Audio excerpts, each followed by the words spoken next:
Welcome to the Inside Pitch. I'm Christopher Lockhart, the creator and administrator of this private Facebook group where screenwriters, creators, filmmakers meet to ask and answer questions and exchange ideas and information on the craft and business of movie making. When I'm not moderating a Facebook group, I'm the story editor at WME, the world's first talent agency. I'm also an independent producer and an educator.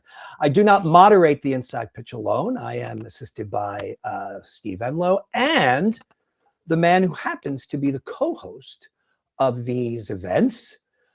And I got to find him. Is that him? I'm not sure if that's him. Wave your hand, Ramesh. Where are you? There you are. There he is. Sorry about Hey, no, that's okay. Hey, You know, the thumbnails are getting smaller. My eyes are exactly, getting older. and they're in So black and white. The thumbnails I noticed. So they're in black and white. Yes, yes, yeah, yes. so So we've got yes, a very fun session in store because we're going to be discussing something that we actually know something exactly, yes. about reading scripts. But first, I do want to say that you had your Hollywood premiere at the Beverly Hills Film Festival for Legend Has It, your short film that has been sweeping Yes. film festivals across the nation. So, yes. Very popular film, getting great reviews, So, smashing success at the Chinese theater in Hollywood. I guess it was last Friday night. yes, the 17th, April 17th. Yes. And then, of course, a wonderful reception at the home of Shane Black the following night, Yeah. for which I was there. And as a matter of fact, quite a few of the guests, I mean, that's the way we round up our guests. We just, it's like we're literally bumping into people on the streets like, hey, do you want to come and talk to us at the Inside Pitch? Our bar is very low. They're fantastic people, though, these people. Yes. Oh, they are. Yeah. So, by the way, happy anniversary. Today, Yes, exactly. today is the 14th anniversary of the Facebook group. We started the Inside Pitch 14 years ago. Actually, I created the group 16 years ago, but I sat on it for 2 years because I was like, why the fuck do I want to have a Facebook group?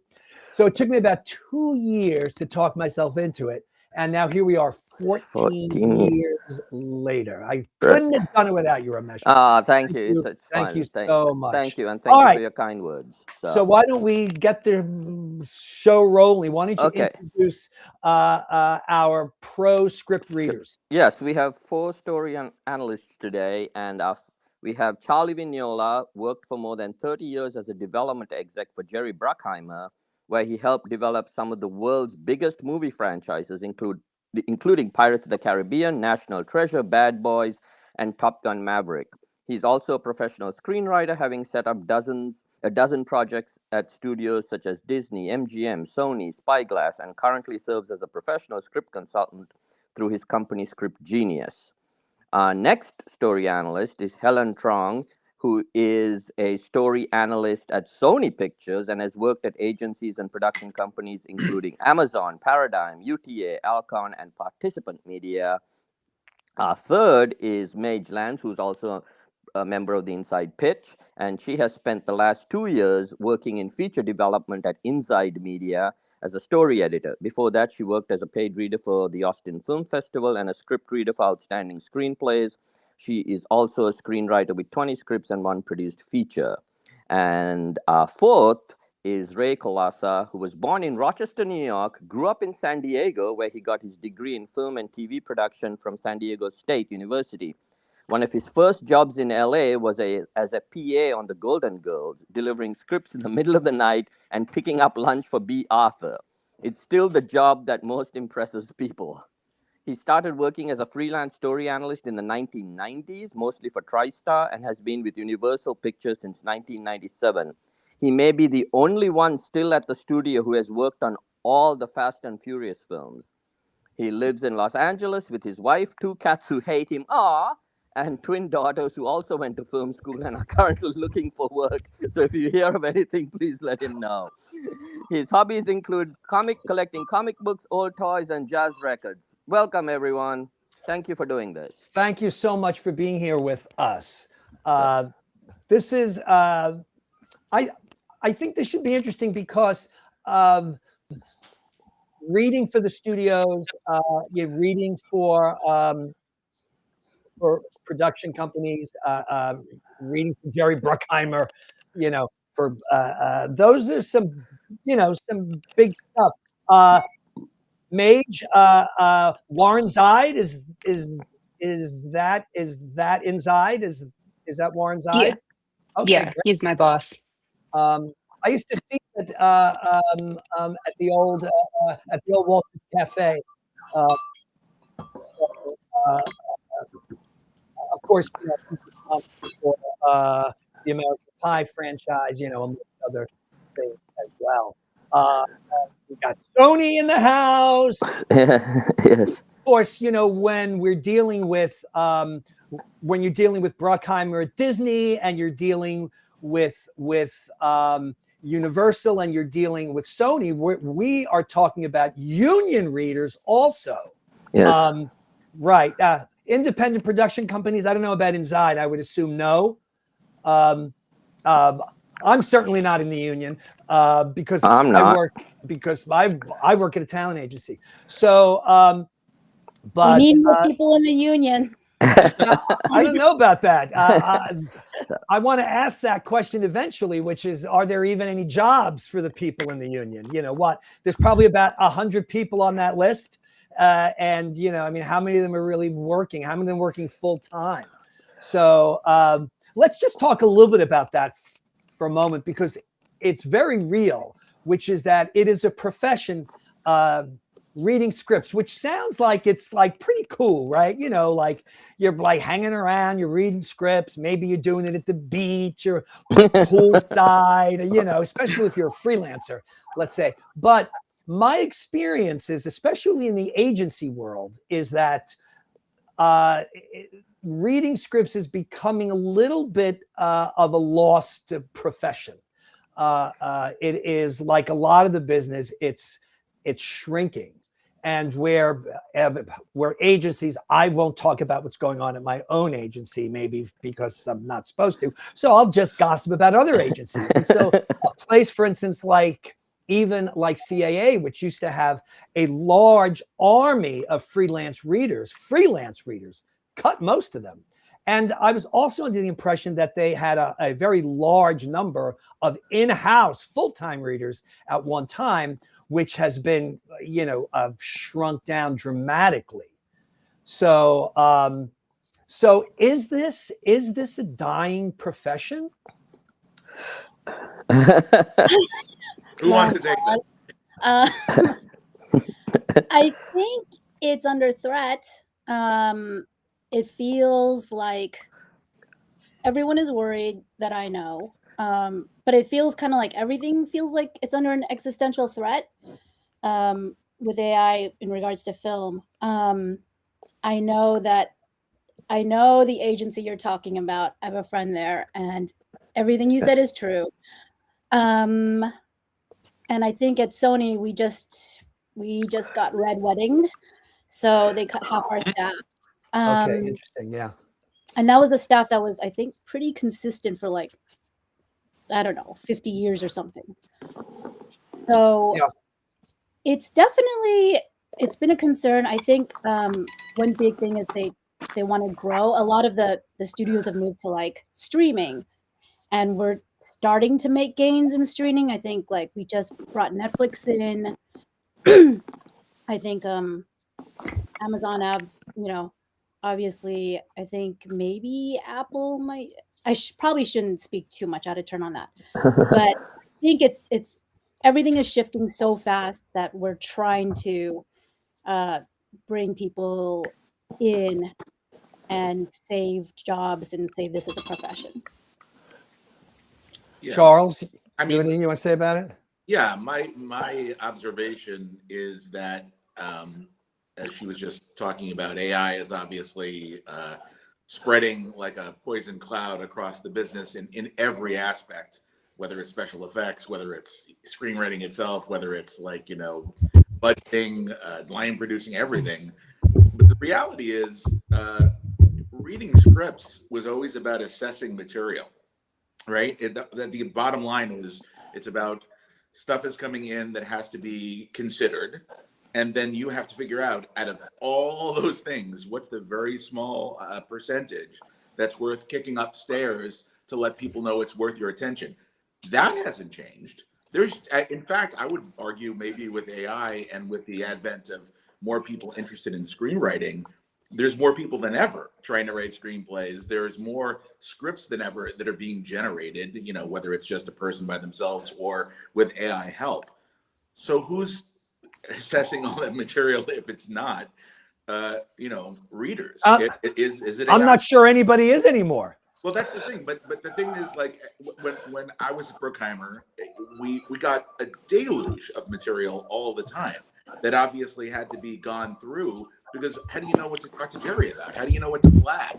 How do you know what to have a general meeting with a writer about their material and about them if you don't know, oh, this was somebody that we can pay attention to? So there has to be something that is acting as the filter, or to determine out of all that material what's worth paying attention to. And I guess if it's not human readers, how is that happening? Because it has to happen somehow, and I'm not sure exactly what the version of that is. I think Ray is. I think maybe Ray's in here twice. Ray can hear us. Okay, there he is. Hang on. Yeah. So Ray, you need to kill your other feed. Let me see if I can do it. Yes. Okay, you did. All right. And now, Right. And let me find the other Ray. There he is. We are top notch when it comes to tech. Yeah, they're back. What happened? Until Ramesh started talking, then all of a sudden the audio dropped out in the picture. Oh. Well, maybe that's a blessing. I have that effect. So. But yeah, we were just talking about the idea that, like, there still need to be script readers to make their way through the mountain of material that still comes in all the time. And if the business is shrinking in terms of readers, in terms of people in the union, how is that work being done? How is that process still being done? Because I can assure you that the top executives at any studio are not reading 50, 60, 70,000 screenplays. So but are they being more careful in regard to vetting scripts? So, for example, at an agency, are they perhaps only reading scripts, or let's not say only, but maybe leaning towards scripts that are coming in with offers for clients, actual monetary offers, or have respectable, reputable people attached rather than just a completely naked spec coming in, to try to attach somebody to it? So, are there certain kinds of parameters, certain kinds of moats, that are being built perhaps? Or is it just that soon AI is going to be doing that sort of first level of reading and, getting rid of the flotsam, so to speak? I think what you're saying, Chris, is true. It's always been true to a degree, right? Which correct. Is a screenplay is always a lot harder than a screenplay had a director or talent attached to it. I think that's probably gotten to be more the case, just because since all of the departments of every studio and every production company have been shrinking over the past 5-7 years as a result of the pandemic and the strikes and the consolidation in the business, and not just story analysts, but obviously just executives across the board. As Helen just mentioned, there have been red weddings going on everywhere, every single studio. Meta, Facebook, which is one of the most valuable companies on the planet, just shed 8,000 jobs. If Facebook, which is a multi-trillion-dollar company, is losing that many employees, what does that mean for the studio system or for any agency? And even agencies are losing them. But again, I insist, because there still needs to be a process, unless it's all going to be outsourced to computers and AI, there has to be a human in the loop. Like in war games, there has to be somebody in there that's got taste, that's got experience, that can actually assess the material and determine what gets kicked upstream to pay attention to. Right? Well, I think the common wisdom recently has been using the AI or whatever to kind of get rid of the crap, to get rid of the bad stuff and have the humans read the stuff that passes. But recently, playing with it a little bit, I put in what was probably the worst script I read in 6 months, and it still gave it a consider. Right. Yeah. It's no discrimination. Yeah. No, Yeah, go ahead, AI Helen. Yeah. sycophantic, yes. A good friend of mine works at one of the top agencies, and she was saying that her agency has been pushing, trying to push the idea of using AI. And after like 6 months, like basically everyone was fed up because it couldn't give a consistent opinion that people believed in. So they wound up having to reread everything through the human readers. And I just think like that's what's going to happen. Well, I think that there are, I think putting a script through ChatGPT versus putting a script through an AI program that has been built specifically for dramaturgy, specifically to read and analyze scripts might be a little different.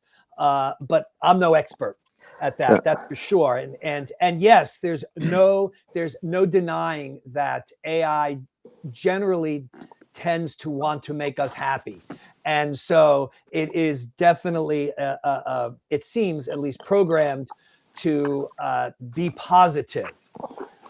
And so where a script is really awful, it will highlight the positive side of stuff. But yeah, that doesn't help. That doesn't help in the real world. It's just not helpful, especially when we are trying to sift through material. We're trying to separate the wheat from the chaff. And when the response is that everything is good, all of a sudden that tool becomes useless. Right, Mm-hmm. right. And you're probably right. I would imagine that there's some enterprising entrepreneur that's working right now trying to figure out how to do a specific AI platform. Well, it already exists, Charles. Oh, okay, so you already have. Oh, that. yeah. Yeah, Okay, yeah. So there you go. Yeah. It already exists. However, I'm not saying that it is particularly effective or Right. good, but at the very least, yes, those AI programs do exist. Helen, you're chomping at the bit to say something. Go ahead. No. I think like, yeah, that agency, like they had built their own platform. So it does Yes. exist, but it was still like Correct. problematic.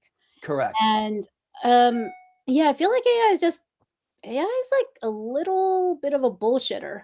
So it'll just tell you what it thinks you want to hear. It sounds really authoritative all the time too. So it just like makes stuff up sounding very authoritative. And I feel like I've tried running it once just to like see what it would do and comparing stuff. And I was like, no, I don't know why you think that. Why are you saying that? None of it. It just felt very random to me. Yeah. Plus, it tends to hallucinate. So it actually makes shit up. Right. It actually makes up, like the third act of the screenplay. And, Right. yeah. That was a guy who posted on, I think it was Blue Sky. He said he put his script into AI and it complimented him on the motif of the typewriter throughout the script. And he's like, there is no typewriter in my script. Yeah, it's pretty scary, in that respect. So I think for at least the discussion today, we are going to make the claim that human readers are still the very best readers. The only thing that AI has over human readers is speed. But if the read is inaccurate or poor, or consistently rating scripts good, that speed is, in my opinion, useless. So yeah, you know how you've seen stories about lawyers in courts that have been busted by the judge for using AI, and obviously they got caught because they basically outsourced everything to the AI. That just means that it's not there now, but maybe it's a future date it could be, and absolutely people are still kind of playing around with that. Yeah, right. That's right. Let me just interrupt for a moment and say hello to our members and those who are not members of the group, but are at least watching live or anytime in the future. And they are dropping questions. along the side, and I see them, and we will be getting to those. But look, most people have tuned in today not because they really care about what it is that we do behind the scenes. They want to know, because Helen's going like, yeah, I know what they want to know. They want to know, how am I going to get my script past you guys? Yes, right. Like, what is it that you guys look at? And this is a very tough question, I think, to answer, because I get asked it a lot. In fact, Ray and I had a very brief discussion about this at Ramesh's party. And, I don't use a checklist, so I can't say, well, I want to see this, I want to see that, I want to see this. If somebody puts a gun to my head, I'll give them an answer, because, scripts can often work in spite of themselves.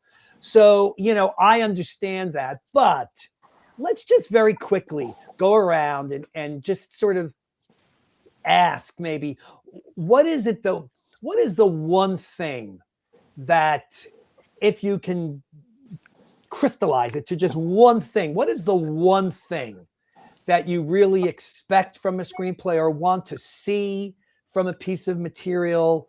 Helen, let's do you, then we'll go Mage, Ray, and Charles. Go ahead, to be first, huh? Yeah. It's so hard to quantify. I mean, obviously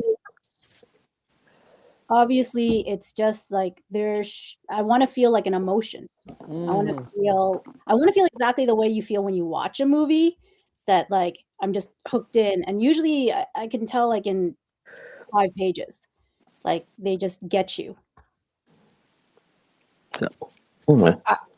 I would say for us, it's just meeting the mandate. If we're asking for an R-rated comedy that could be made for under $10 million, don't send us something that's not an R-rated comedy that could be made for under $10 million. And the amount of writers who don't even know what their budget is staggering. Like, just plug your script into Claude. Like, I know we just trashed AI, but plug your script into Claude and say, what is the budget for this? Because most people are just writing car crashes, underwater scenes, airplane crashes, music festivals, and submitting it to us, and that's not what we make. All right, good point.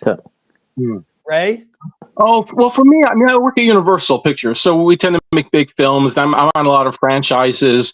So for me, probably, if I had to narrow it down to just one thing, it's probably concept. You really kind of wow me at the concept. Although, when you get like, Fast and Furious and that kind of stuff, then it becomes just execution. How good can you execute this idea that we've all seen before? But it's really more of a holistic thing for me. And the stuff that I like, and the stuff that really impresses me, is more like style or the voice that the author has. But for work, myself, it's more like, really concept is king.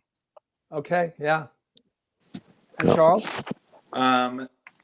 If I had to boil it down to one word, it would probably be engagement. And that's for idea, and that's for execution. If the idea, as Ray was just talking about, is immediately engaging, I'm interested in that idea, well, then I want to read the script.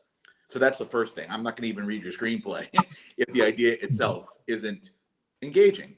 Then once I start reading the pages, as Helen mentioned, if I'm not engaged by the way that the prose is pulling me in, the way that the characters are talking, the way that the story is unfolding, if I'm not engaged on a scene by scene basis, then I start, getting bored and losing the thread. And I'm like, I don't know what the movie or the story is. And then I fall out. So I would say, yeah, as long as the idea is engaging, and as long as the story itself is engaging, and as Ray mentioned, there's a million other sub, headlines, but it's about engaging the reader. Because ultimately, when Jerry is passing my office and says, what are you reading? If I'm not engaged, I'm not going to even bother to tell him about it. But if something about it, either conceptually or about the way, this is really well written.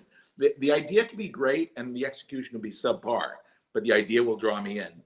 The idea could be middle of the road, but it's, Aaron Sorkin or Tony Gilroy level execution, right? And then suddenly it's like, well, the idea is kind of, but the execution is amazing.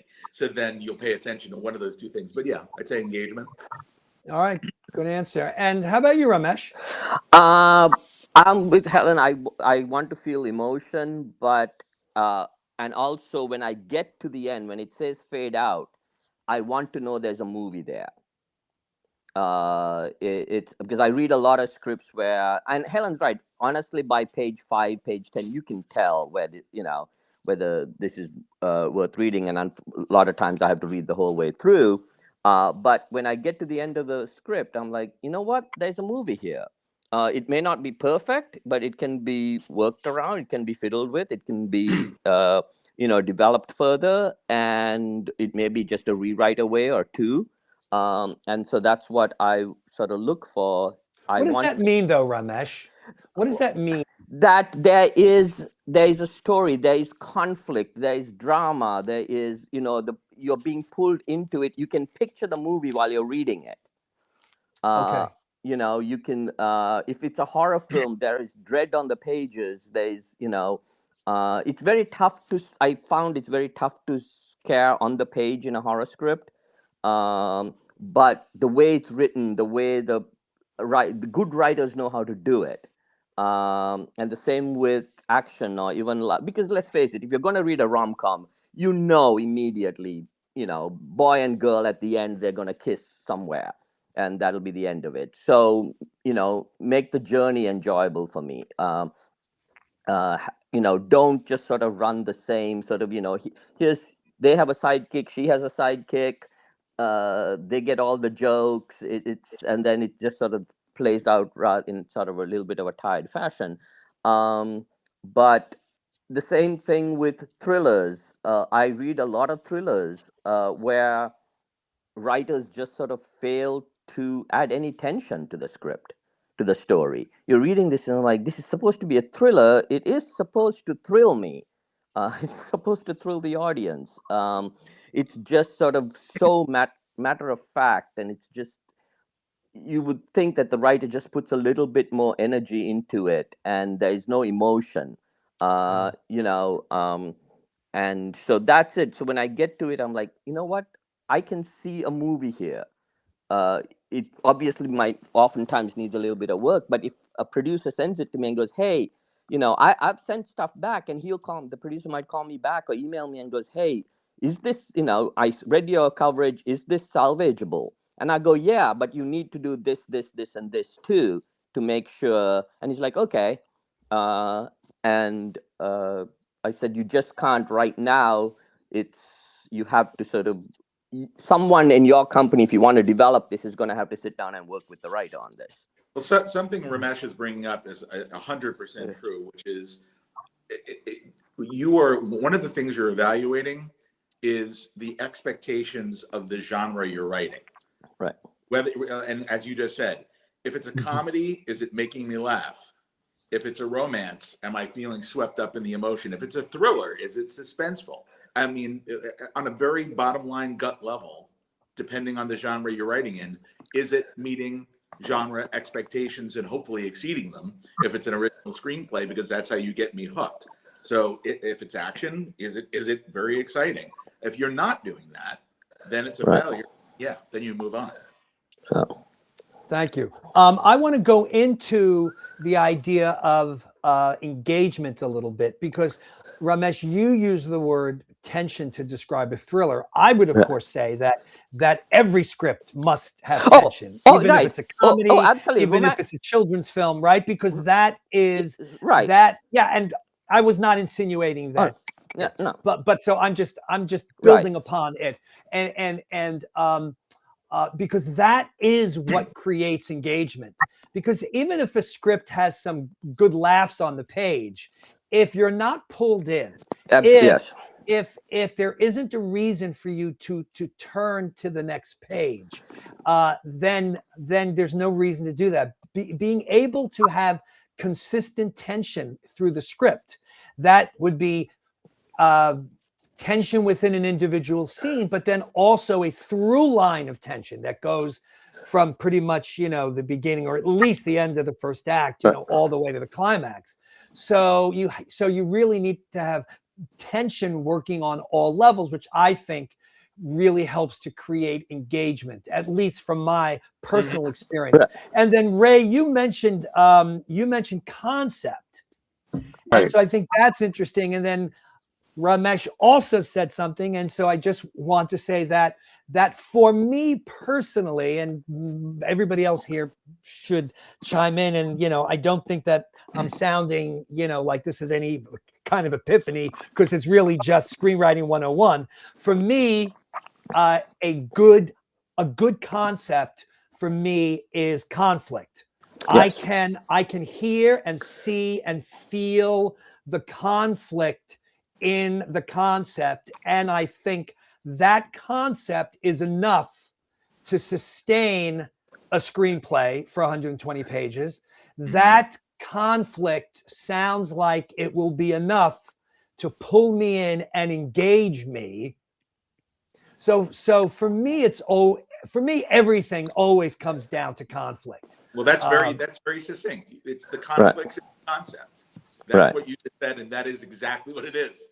You have to hear the concept and go instantly in that concept is an inherent conflict that you're interested in, intrigued by, engaged by, and you want to see how it's going to unfold. As long as you have that, you're ready to go. That's it, Charles. Yeah. It's you stick around. You stick around because you want to see how it's going to end. Yep. You want to know what's going to happen to these people. You care about them enough, and you care about the dilemma that they're in, that you want to see, my God, how are they going to get out of that? I mean, how many times do you just watch a movie or a TV series and something happens and you say, all right, I want to see how they're going to get out of this, And so right away, that creates engagement. And so for me, it is about conflict. And then I believe from good conflict, tension should arise from it. Anybody want to chime in on the idea of concept or engagement? Well, just in terms of conflict, I mean, to me, it's so fundamental to any story whatsoever that if there's no conflict there, or if you have to, one of the notes I give all the time is try to find these two characters, try to have them, butt heads in some way, or find some conflict between them and manufacture it, because and you're completely correct. I mean, that's what drives everything to me is the conflict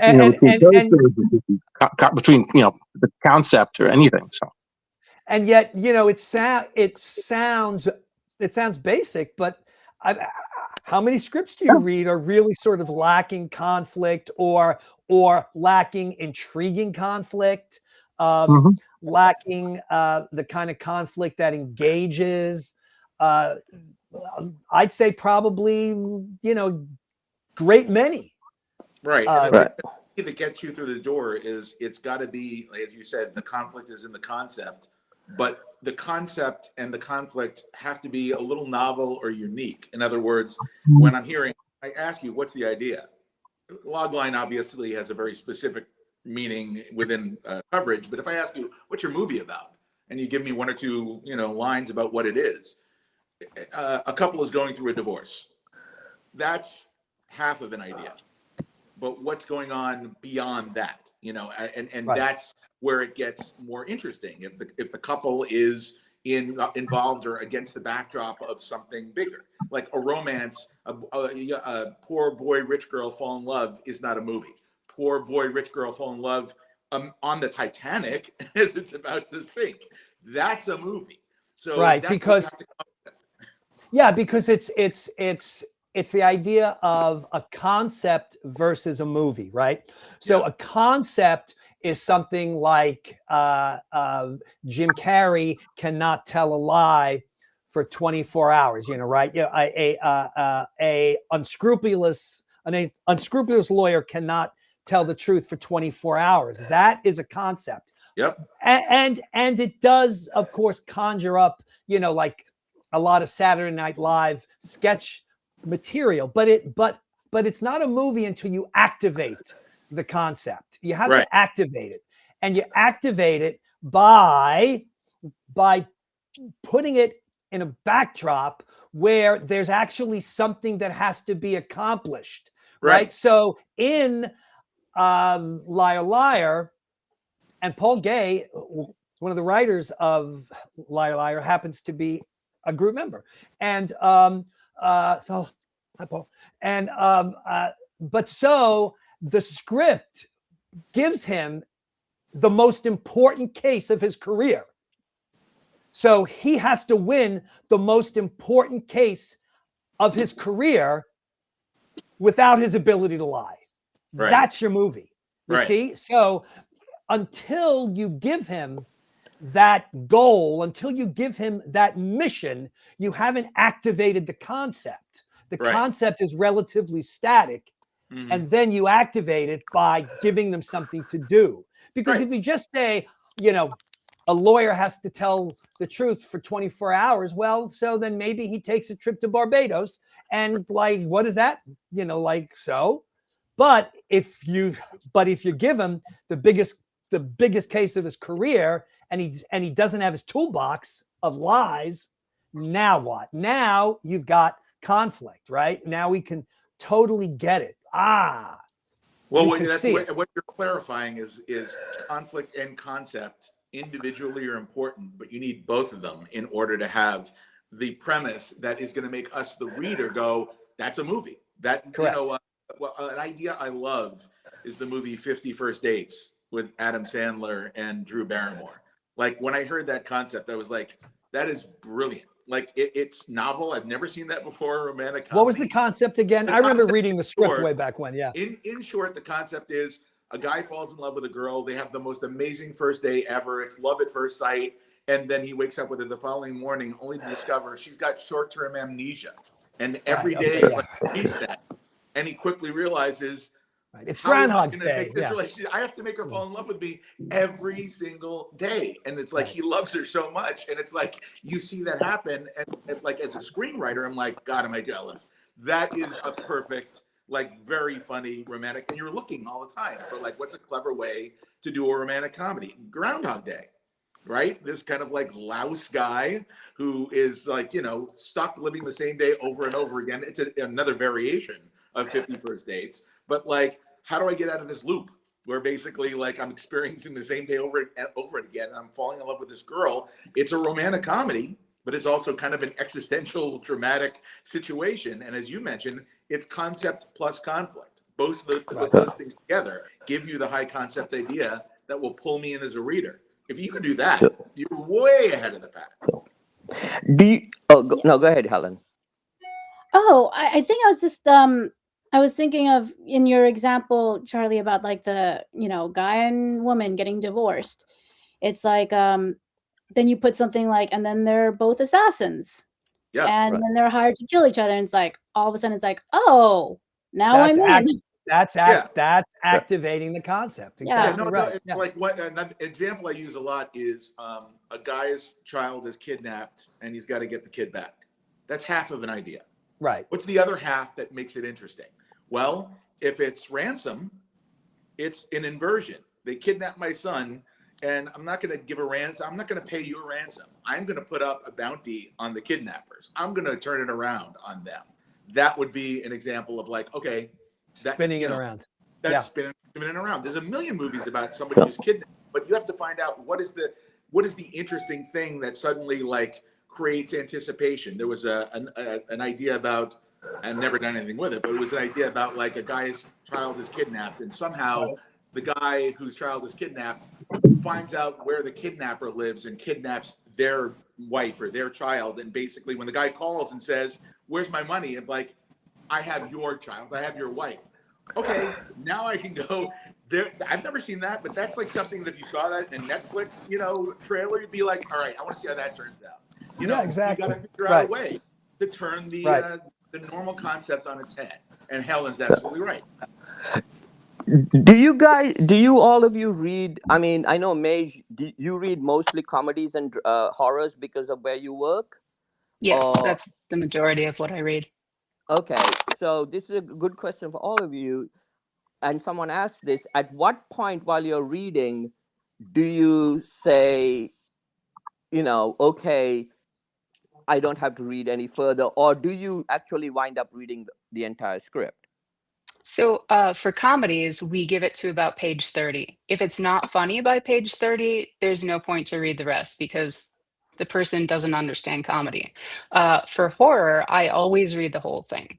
It doesn't matter if, well, it could be absolutely terrible and then I wouldn't read it. But for the most part, I would read the entire script because for horror, if you've got like the most amazing ending in the world, or if it does build into some central premise through Act Two that is creating, as you say, conflict that spawns scenes we've never seen before in anything else, then it's worth reading. I read almost every single horror script all the way through.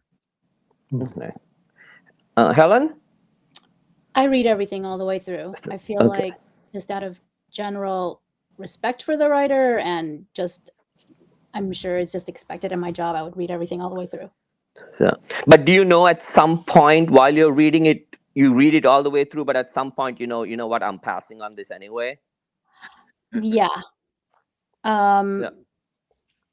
I feel like definitely by the first act, like if it hasn't happened by the first act break, I know it's pretty much dead in the water. Ray? I've been fooled. Yeah, I have to read all the way through because I part of the job is to synopsize it for the executive and to analyze it from beginning to end. But sometimes it depends. Sometimes you can't really tell until like page 20 or 30 that something really kicks in. But usually you can tell whether it's well written or not by the first few pages. I actually tend to, at least the stuff I read, it often seems like the first 5 or 10 pages of the script can often be the best. The opening scene, it hook you, and then it's the rest of it kind of falls off a cliff. So,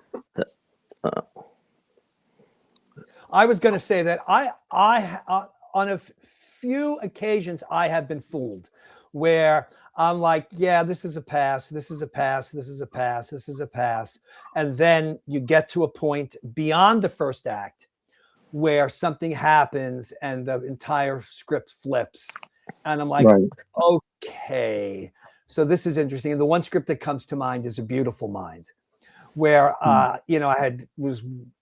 Russell Crowe was a client at the time. And I'm reading the script and I'm just like, yeah, it's just like a kind of perfunctory spy thriller, set in like, kind of like a place where I wouldn't really expect it to be set, but not really all that interesting. And then bammo, you have the rug pulled out from under you at about midpoint. And I'm like, okay, I'm engaged. But that's pretty dangerous. I mean, it's pretty dangerous because I could imagine other people who maybe felt the same way and bailed by page 30 and, didn't stick it out till page 55. And, the script ended up, I think, being nominated for an Academy Award. Maybe even won the Academy Award. It might have. Best screenplay. Yeah. So, so that also happened to me with Gosford Park. I just remember reading that. I was like, oh my God, I want to gouge my eyes out. Like I just really didn't care about this world. And then bammo, at about midpoint, there's a murder. And I'm like, oh my God, this is brilliant. Yeah, you're describing a slow burn, right? It's a slow burn, yes. Yeah, but rare and hard to pull off. They're so hard to pull off. And again, this was Julian Fellows, but something, I don't give a fuck who the writer is. I'm like, you need to engage me, because something, yeah, you might have a big name as a writer, but I work with big name actors. And actually, their names are probably bigger than your name is as a writer. And I can't take your slow burn script that doesn't get interesting until page 75, to my client. Do you remember a script that comes to mind is The Truman Show? When The Truman Show went out as a spec script, right? And we all read it and it was like, what is going on in this script? And I believe it was the midpoint of the script originally where we found out what was going on, but when they were going to market the film, it was, I mean, how do you market a film like that? And the answer was they gave up the ghost in the trailer. Right. They basically Right, told you right. what the premise was. But when you were reading it, that was what made it so interesting, was you're just like, I don't know what's happening here, but something odd is going on. Right. And I'm intrigued enough to want to find out what's going on. Like in one version, I see Jacob's Ladder. But in this, it was like, oh, that's the reveal. Oh, and then suddenly, like you just said, Chris, it becomes much more interesting in the second half. How is that going to play out? How is that going to play out? But it can be very, very difficult to be able to tease out that kind of intrigue for 60 pages. Go ahead, Helen. I'm sorry. No. I think I was going to say, like, I don't need it something necessarily like happen that's like some big, huge, plot thing. But I feel like if the writer's in control, you feel it by page 20, and like they're seeding things through, they're planting things, like you'll pick up. I'm very forgiving that if it's like, oh, this writer's in control, they're leading me somewhere, I will like follow that trail like doggedly. Right. Yeah.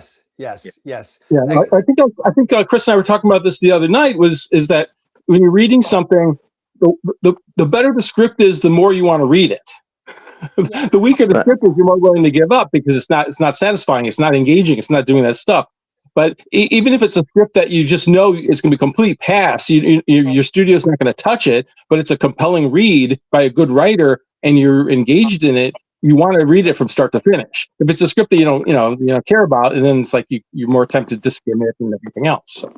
Right. I think that's you mentioned it earlier, Chris. I mean, a script has to work on the macro and the micro, on a big level conceptually, and on a scene-by-scene basis. It has to be engaging enough that you want to keep turning pages to find out what's going to happen. If you find a bunch of individual scenes are just like flat, expository, boring, generic, nothing's really happening, there's no real conflict, like a script I'm reading right now, then you're just like, okay, like I'm reading something that's based on a true story, like a true story disaster, and the script that I'm reading now is like almost like an AI version, like somebody put Wikipedia into an AI and it spit out the script. It is linear. It is everything that happened, but on a moment-to-moment, scene-by-scene basis, it's flat. I'm not interested in the characters. I'm not interested in what's happening. There's a lot of exposition from scene to scene, but it's not dramatized. I'm not compelled to keep turning the pages and reading what's going on. I have to dutifully because I have to read it for, a producer. But if I was reading it just as a submission or a friend was reading it, sending to me, I'd be bored out of my head going like, well, the disaster itself might be like really tragic and really, horrible, but your dramatic interpretation of that is lacking, and therefore I'm not interested in the script itself. So. Right. Can we talk about character?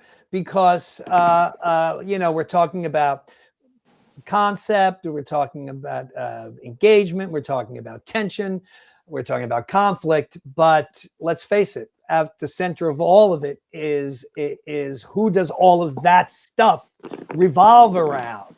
So from a character's point of view, let's just say a protagonist or what is it that you are looking for, or what makes a character interesting for you?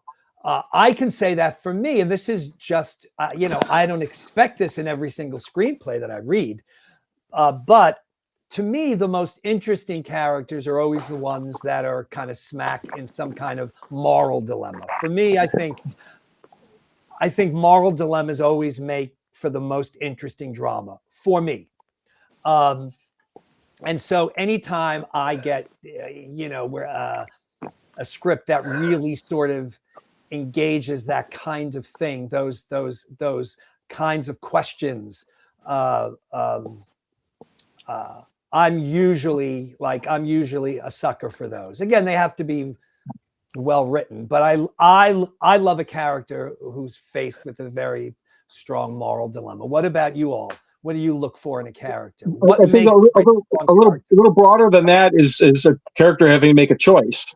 which has to do with a more dilemma. You have a dilemma. You got two ways of making it. But anytime a character has to make a choice that creates conflict, generally, is very important. Yeah, I think if you create a character that is fleshed out enough, and that you make me care about whatever the conflict is that they're facing, then you're doing a good job. Because what does it mean, though, to flesh out a character? What does that mean? There's something about the way that they are responding, the way that they're talking to others, their point of view, on a scene by scene basis. You're giving me enough detail to the character that they don't feel flat and generic. They feel lived in. They feel relatable, identifiable.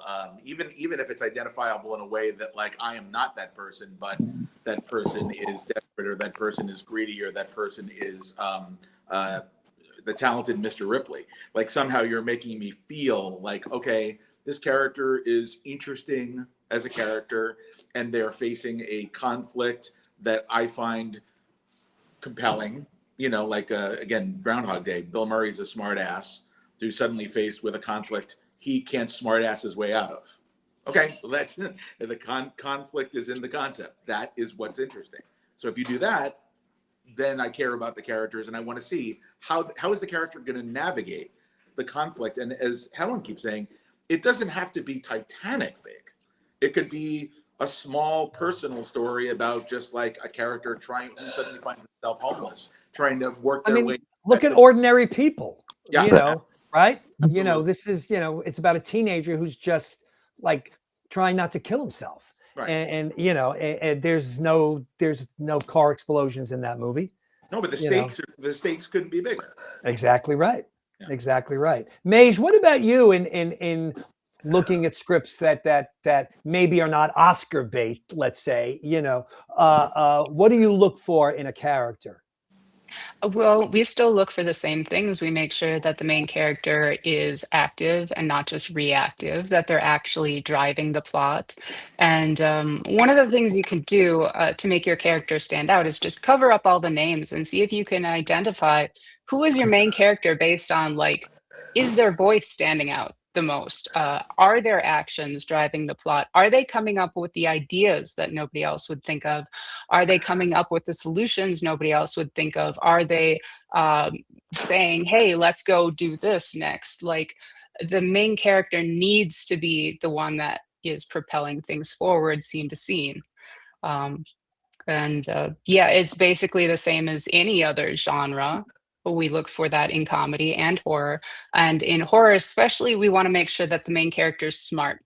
We can't have a stupid main character in horror. We can't have them running up the stairs instead of running outside. Like, those tropes just don't work anymore. Unless you do Scary Movie 9, then that's exactly. Yeah. Yeah, if you're doing a spoof, that's okay. Yeah. But Maj, that's really good advice, and especially because on the inside pitch, when members post their log lines, I'd say 8 out of 10 times it is apparent from just the log line that there's no way that character is active, because the log line doesn't give the character anything to do, and so again, I hate to use the word mission, but think about that kind of thing is, what is it that your character has to do in the screenplay in order to achieve his goal or succeed at her mission? What is it that they need to accomplish in the screenplay? And this is the thing that is often missing, because for me, that's the way you define a character. You give a character something that they must achieve, and then the way they go about trying to achieve it, the choices that they make in pursuit of achieving it, is what creates the character. It's the choices that they make is what defines the character. So if you haven't given the character anything to do, if they're not active, then they're not making choices. Then maybe other people are making choices, and then you're not really creating a character. Oh, sure, he might say funny things. She might dress a certain way. She might have certain idiosyncrasies that can help to create a character. But in drama, it's really about the choices that the character is making in pursuit of their goal. And so if you're not giving that character a goal, if you're not giving them something to do, then the character just may not be that interesting. One more thing I wanted. Yeah. One more thing I wanted to add is it's not necessarily a rule, but if your character can somehow, through their choices or decisions, bring about the second act crisis, those are usually the very best scripts. If the absolute critical moment becomes there because of what the character did, that 100%. is like so rewarding to read.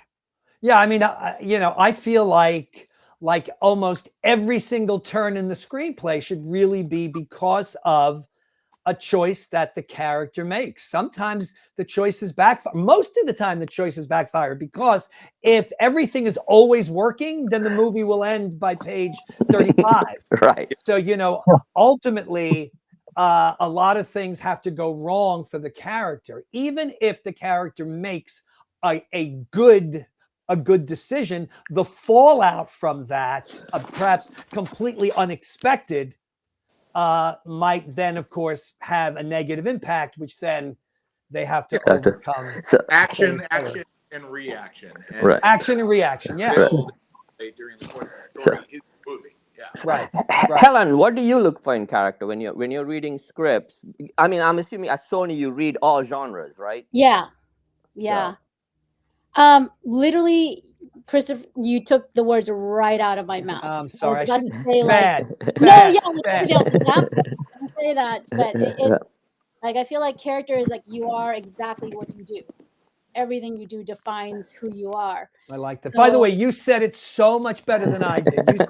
You said it succinctly. I went on for 9 hours saying it. So that's good. Yeah, you are what you do. I like that. Yeah, so it's like, I think like when we can really get invested in like a character, like just get me hooked on their goal, whatever it is that they care about, like get us hooked on that. Like, I don't particularly love boxing, but in Rocky, I cared about him winning that championship, Right. So And by the way, he doesn't win the championship. Right. Yeah, Right. exactly. And But he so, goes the distance. He goes the distance. He goes the distance. And I always say that in a Hollywood film, if the character fails at reaching that external goal, like trying to win the big fight, they have to win internally. They have to win psychologically. So they have to emerge as a better person, even though they've lost. So at the end of Rocky, he has earned his self-respect, and he's won Adrian. He's lost the fight, but that doesn't matter as much as the other things that he has managed to accomplish because of his goal to win the fight. So, So, there are a lot of ways to play that. A character does not have to achieve the goal, but at least in a Hollywood film. Now, in a European film, it's a different story. Right. They can lose all the way around and, kill themselves at the end. But Lars von Trier movies, right, yeah. But in a Hollywood film, maybe a little bit less so. And now, if you look at film noir, no, go ahead, Alan. Yeah, I was just thinking, Or the like, reverse, Helen. Go ahead, yeah. like Godfather. You gain the world and then you lose your soul. Right. Yes. Exactly. Yeah, that's a tragedy. You can do that too. Or your goal changes.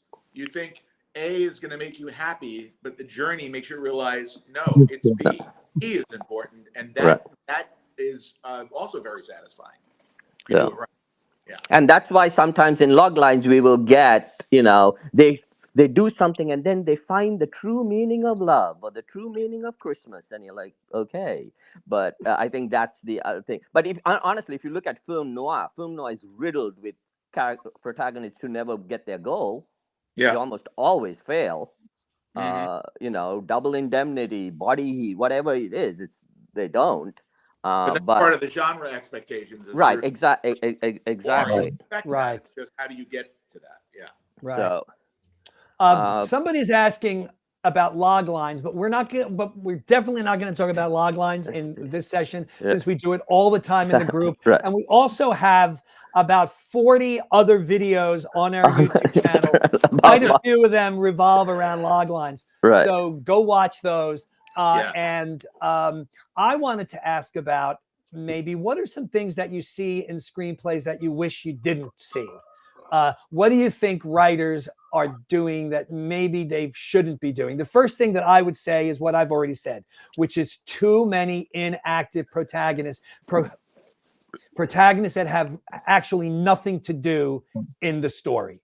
So that for me is, kind of my number one no. Right. You've got to make your character active. So that's what I would say. Helen, what about you? What are things that you might see in a script that you wish writers didn't do? Okay, I guess off the top of my head, I hate when someone introduces like 18 characters in a row and then also doesn't make anyone memorable. All you get is like, this is Tom, 16. He's with Bethany, 14. There, and it's like, oh, okay, they're just all in a room or they're all on their phone. Like, introduce each one. Give us a reason to like. When I see a character for the first time, like there should be something that sears them into my memory. I would also say, and maybe you will all disagree with me, and that's perfectly okay. But I would say, unless the character is important, I say don't give them a name. Give them like an adjective and a noun. So I know that I don't have to invest in that character. Right. Because like, if I'm taking notes and you're naming every single character, like, the waiter and the guy in the street, you're giving everybody names.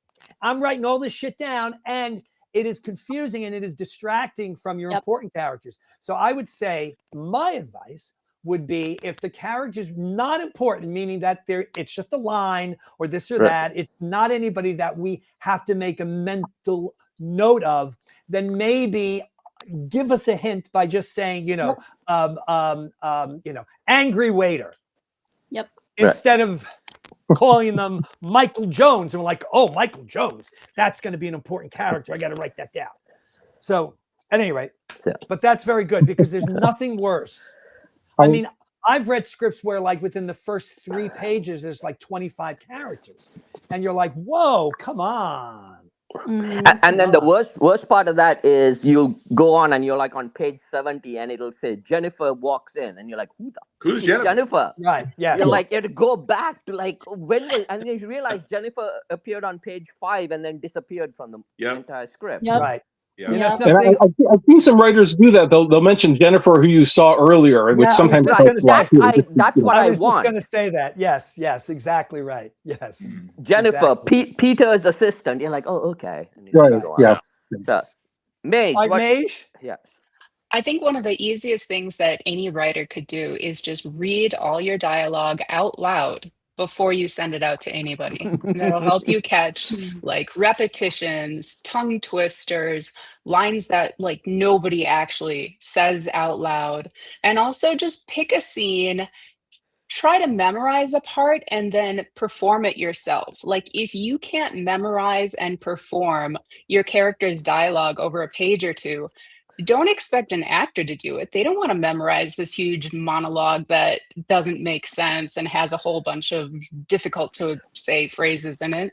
Like just read your dialogue out loud at least once. Yeah. All right. Thank you. Ray, how about you? Well, coming in last, I got to come up with something else now. Not last. Everything was accurate. The other thing I think is just kind of the opposite is don't make your characters do stupid things. I see that a lot. The character will make we're talking about choices. The character will just make a choice that's like no one in the right mind would ever do that. But you're expecting like the character that I'm reading to do something just to get to, because he needs to get to a certain place, so he makes a bad decision that nobody in the right mind would make, and that's always just a big like no, that takes me right out of it. Okay, so you don't like the illogical choices that a character might make, because there are, let's face it, there are certain characters who might make a choice that we would never do because they're like a superhero, or it's John Yeah. McClane, you know, But, like in Die Hard. but not But just gratuitously to advance the plot. I mean, you can sort of you can see through that. You can see, well, the writer needs to get this character here, so he does something that nobody in the right mind would do, and it just sort of takes you out. It's very contrived. Yeah, all right, Ray, thank you. Charles, how about you? I mean, I have kind of like two quick bugaboos. One would be sort of concision of your action paragraphs. When people write, when a lot of aspiring screenwriters write, they'll write a big giant chunk of action that slows the read down and is filled with extraneous detail that is not important to understanding the scene at all. And that's, you know, you learn that over time. So a lot of first-time writers, you know, who write their first screenplay, it's like very blocky and feels more like a book. And so that is something that over drafts and edits, the more concise you can make your stage direction and the more vivid you can make it, the better. And you only learn that by reading screenplays. And then just extraneous scenes, like a lot of writers, new coming writers will add just scenes that don't really do anything, that are not dramatic, that go nowhere, that can be completely excised from the draft. And as you were pointing out, they're expensive. It's like, do you need to be in this location to get this bit of exposition out? Isn't there like a less so a lot of times that, and it also bulks up the page count, because over time, like everything else, the page count of screenplays has gone down from 120 to 115 to 110. Now people are looking for 105, just for a variety of reasons. So when I get somebody who's sending me a screenplay that's like 130, 140 pages, I'm like, you know, Lawrence of Arabia, Avengers Endgame, they're not this long. You know, it's like you cannot write a screenplay long. So you have to get the page count. I can't. All that is important. No, it's not. You gave me a weekend. I could get this exact story down to 500 pages, and you would not miss anything. And so, but again, these are things that you learn by doing, and you do them over and over again. So, when you're a first-time screenwriter, a lot of times you're like, where can I send the script now to have Hollywood make it? It's like, wow. I mean, I remember I was there once, and I look at my first screenplays, I'm like, you know what? I mean, unless you're Juno or, you're Elite or Larisse Elawani, who wrote My Girl, your first script is probably not going to be the one that's going to get so.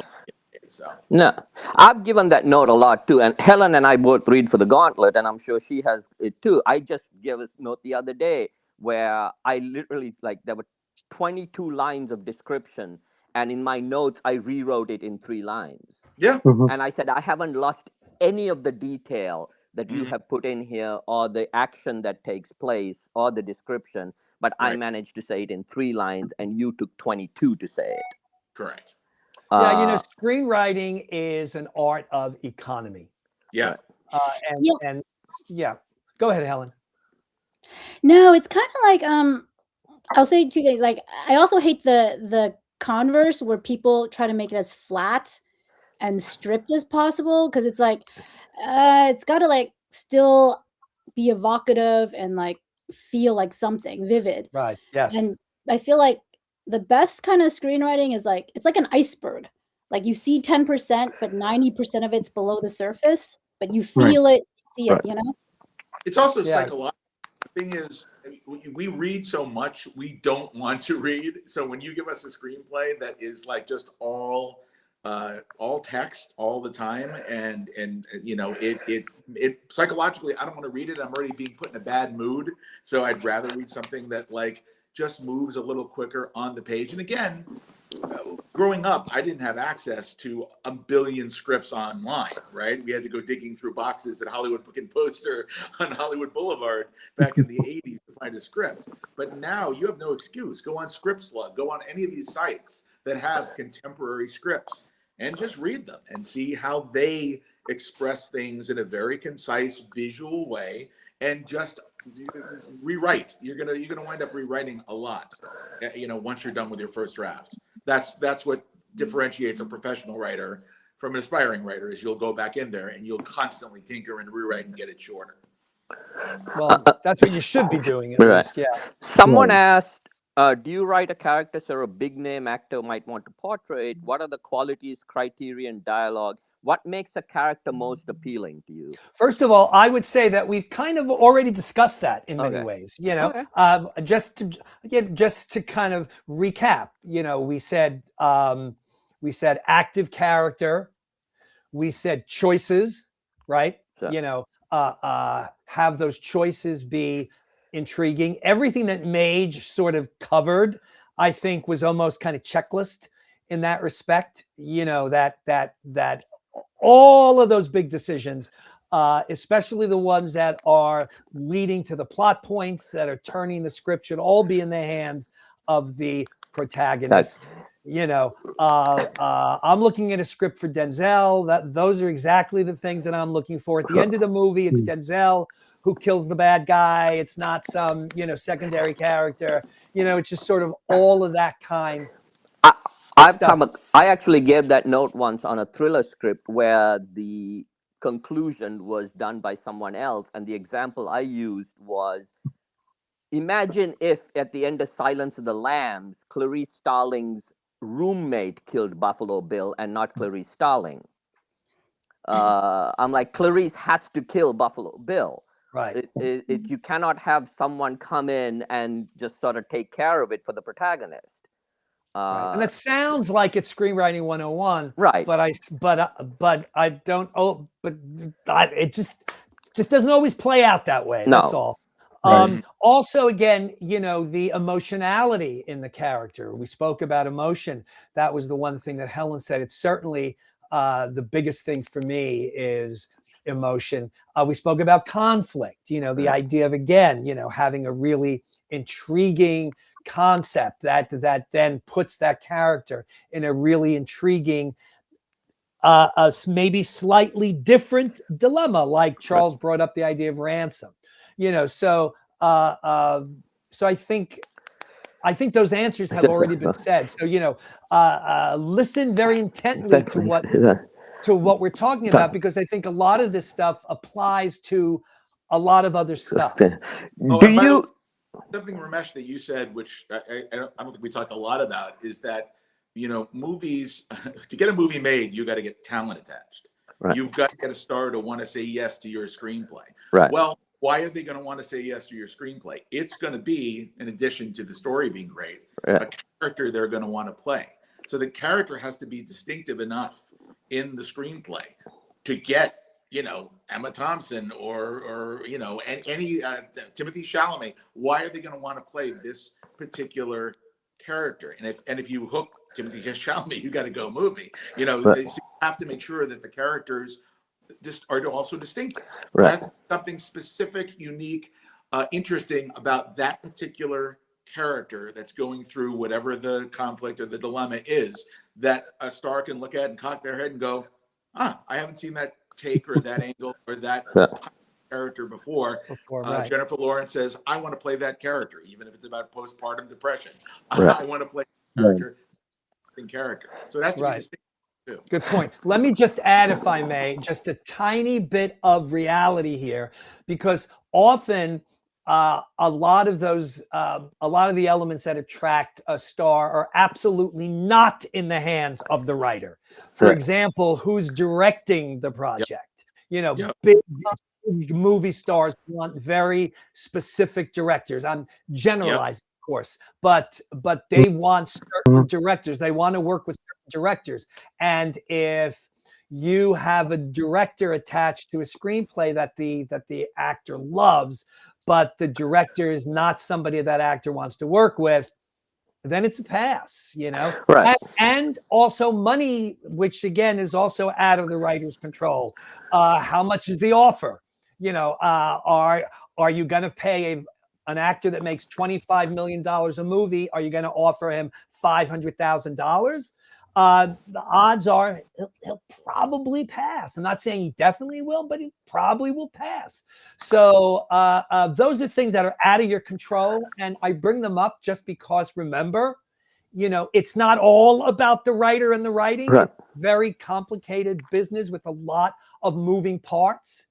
And so you can only do so much with your screenplay, but you want to do as much as you can. You want to do your part in that equation.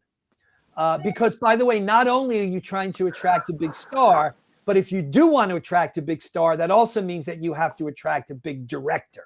Right. And so you are actually trying to accomplish two things. Yeah. And so, now before the star and before the director, you have to get a producer, a Jerry Bruckheimer, a Brian Grazer, Jason, Blum, to want to make that movie, because they're the ones that are going to say, yeah, I can get a director on board. Jerry can call Joe Kosinski and say, hey, do you want to make this movie? But more than not, you as a writer are not going to be sending your screenplay directly to us. That's another thing that if you're a young writer, this would be perfect for Timothy Chalamet. You're never going to get it to Timothy Chalamet and his gauntlet of gatekeepers, publicists, agents, lawyers. Man, it's not going to happen unless you know his valet or his masseuse.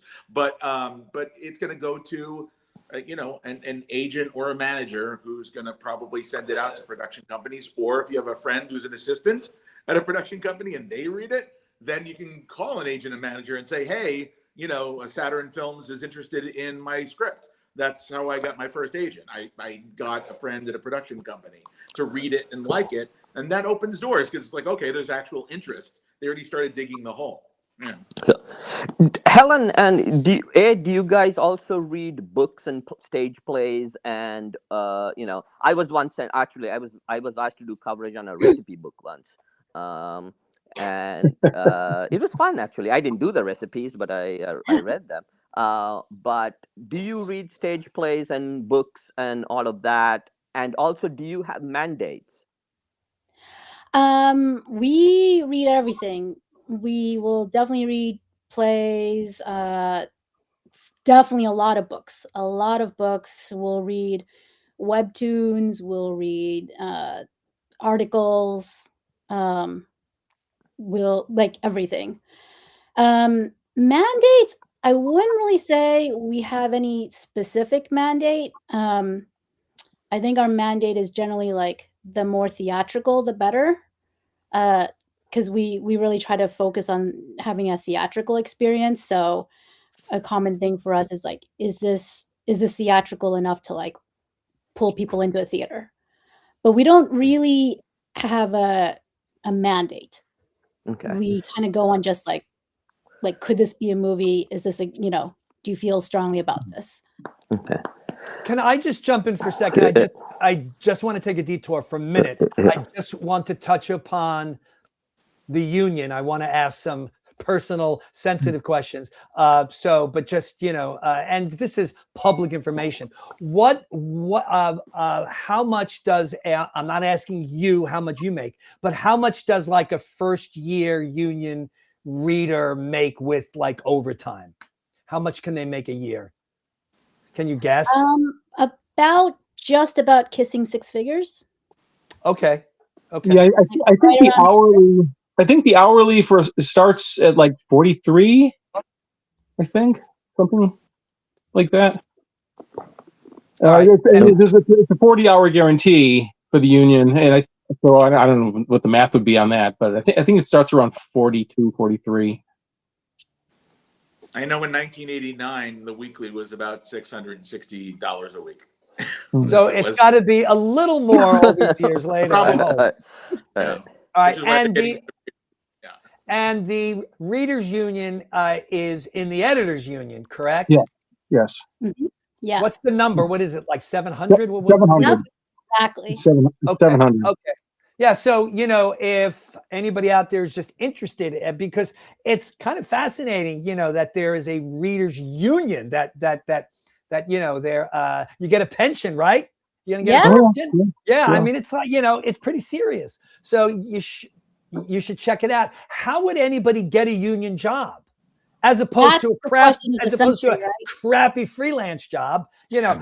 How do you get a union job? It is a catch-22. When I got my job with Don Simpson, Jerry Bruckheimer Films back in 1989, I had a friend who was an assistant for a development executive, and I knew it was an entry-level job.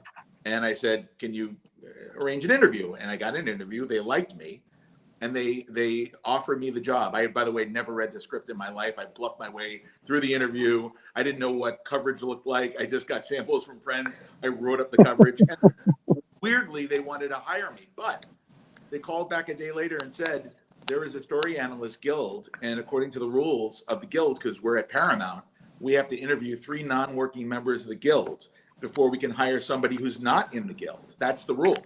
So at that point, I was like, well, they're not going to hire me for Simpson Bruckheimer Films. I've never read anything. They're going to hire an experienced person. And the day before I was back to start work at a video store in the Valley, they called and said, yeah, we interviewed 3 people. We didn't like them. We like you better. And not only that, but we're going to have to double what we were going to pay you because there is a guild.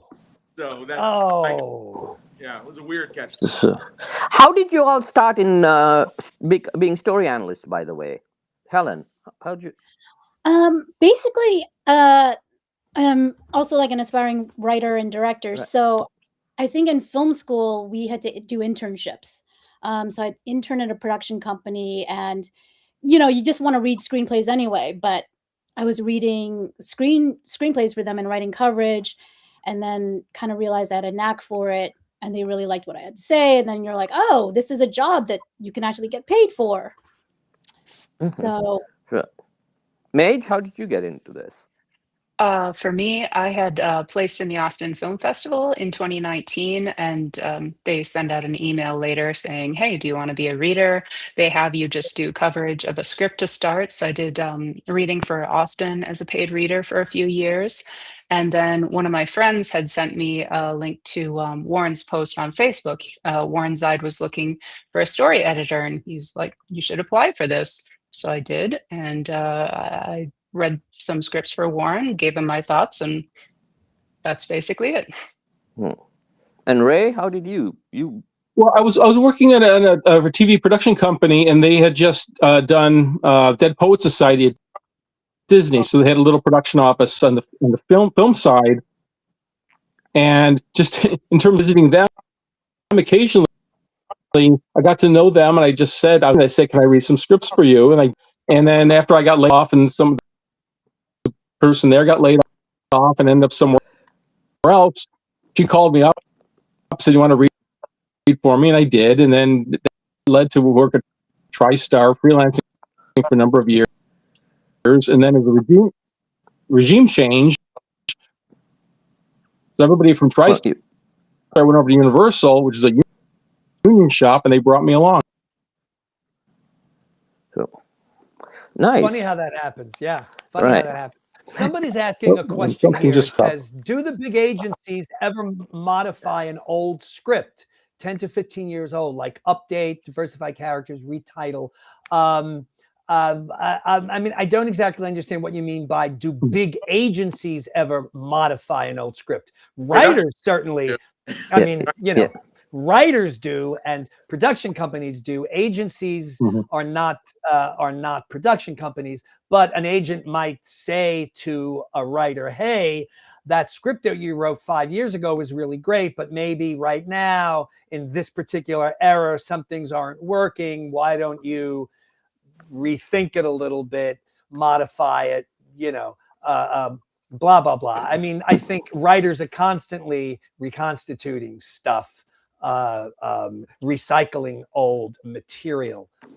So the answer to that question, generally speaking, is yes. But in regards to agencies ever modify an old script, I would have to say, based on the technical aspect of that question, the answer is no, because that's not what agencies do. All right, just so we're clear on that. How many scripts do you read a week?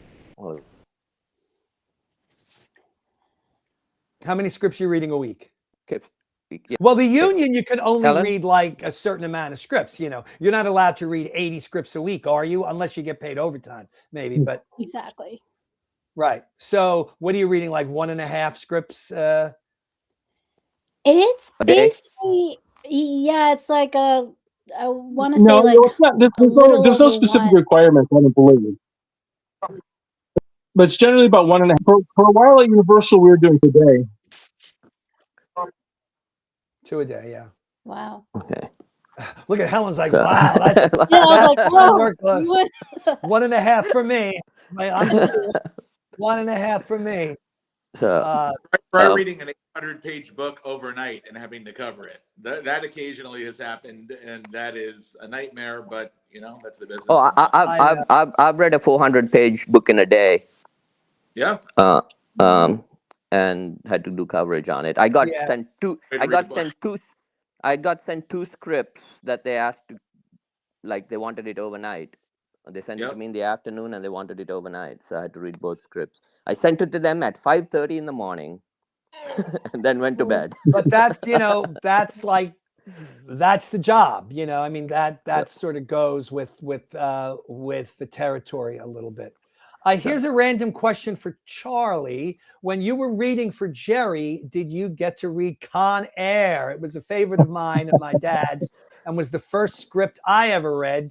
Just curious, asks Sharon. Yeah, it was developed. It was developed in house. It wasn't really a spec script. It was an idea. I think it was based on an article about that particular system of transferring federal prisoners, and we found various writers for it, and a lot of people worked on the screenplay. I think the final movie was mostly Jonathan Hensley, but Scott Rosenberg worked on it. Right. I'll if I can find the video interview Scott did it at AFF. Yeah, where he talks about writing Con Air and how bonkers that was. Didn't Scott we did the interview early Scott? draft. Yeah, we interviewed Scott a while back. Yes. Yeah. He's a good guy. Somebody wants to know, and I think this is a good question. Are you writing? What are you doing in your non-reading hours? Are there other creative endeavors, or are you strictly when you're not reading, you just want to get away from the business? Well, I'm anybody still wanna- writing. Yeah. Basically, what I try to do is prioritize my work earlier in the day. I usually go through at least one full feature script, sort through the slush pile. We do use AI to do that just to make sure it's the right genre and budget for what we're looking for. And then I'll try to set aside at least 6 to 8 hours for the rest of the day to work on my own work, my own scripts, books, things like that. Yeah, I would say, Chris, would you say that the vast majority of people who are script readers are, script writers who are doing this as a day job, hopefully until you sell your big script and can make a living as a screenwriter? I mean, most of them, right? Yeah. No, Not Ray, right, Ray? Not Ray. No, I'm pretty much done with writing. I'm just reading these days. I'm just looking at the end of retirement there. There you go. Just counting the days. He has a calendar and he's like scratching. Yeah. Just counting the days. Okay, so, Helen, do you write too? Yeah. As Charlie was saying, I feel like you kind of only have this skill set if you want to write. Yeah. So I'm working on my own screenplays and my first novel. So that, directing short films, and yeah, I feel like we work the week like a normal 9 to 5 at Sony, and then I work on the evenings and then all weekend. Do you work from home, you and Ray? Do you both work from home, or do you go to the... Okay. Yeah, no, I had an office on the lot for like 25 years, but ever since the pandemic, I've been working at home. Okay. And what about you, went a lot Helen? before the pandemic. Okay. And so that really changed everything, huh? Mm-hmm. So do you not have any office there anymore, or you just don't go often? No, I don't have an office. You don't have an office at Universal. How about you, Helen? I think they gave up our offices to a new, Okay. Interesting. All right. So Well, everything. it is a job in theory that, you can do anywhere. For the most part, I guess. This is where I read. So, So with One- our time coming to an end, One question someone had asked, a couple of people had asked, maybe our time isn't exactly coming to an Sorry, end. do any of you have, like, what is the criterion you have that will say, okay, I'm giving this a consider or recommend? Because I'm guessing most of the scripts you pass on, then give a consider or recommend on. You pass mostly the more passes than the others. So is there sort of a, I know we talked a little bit about it, but someone like, is there sort of something specific or something that you just sort of latch onto and say, Well, for me, it's kind of reductive, but it's like kind of two things. Is one is, if the movie was made, is this something I want to see? Would I pay $15, $20 to see it? Or if I was producing it, would I pay, $20, $50, $100 million to make, thinking that,